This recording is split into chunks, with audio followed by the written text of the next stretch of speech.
ngifuna ukuphakamisa ugcobo likababa umpostoli noma umpostoli ngoba ngoLwesihlanu mhla ka-2 khona itoho engiyoqala kulona kanye nengane yami sobabili.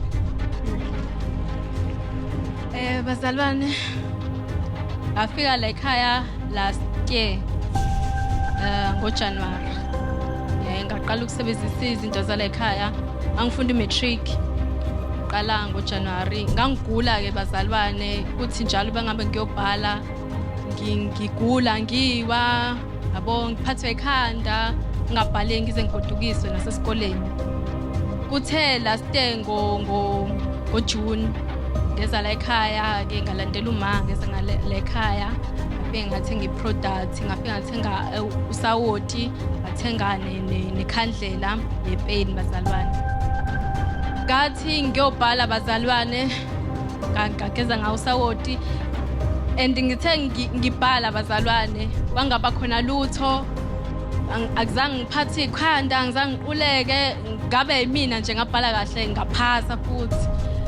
Ngizobonga nje kakhulu kuthe ngoNovember sengibhalela ifinal bazalwane ngaphuma no-diploma bazalwane ngiyabonga kakhulu ngiyabonga.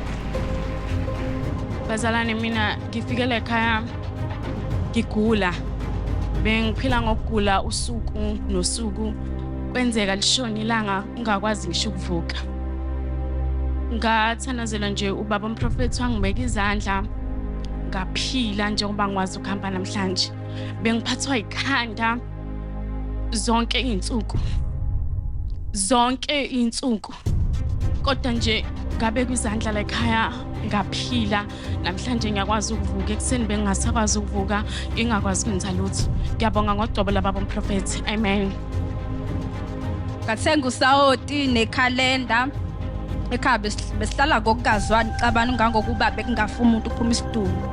Ngathenga ikhalenda nosawoti akusekho lutho ekhaya sekumnandi siyaphela besihlushwa yimneke amaselesele yonke into yesilwane ongayicabanga kodwa akusekho lutho.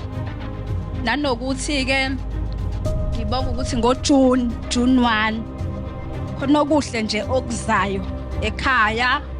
Siyabonga kakhulu. Siyabonga. Hayi mina ke kodwa omunye wodadewethu. Siyabonga ngathi ngaqhubeka njalo.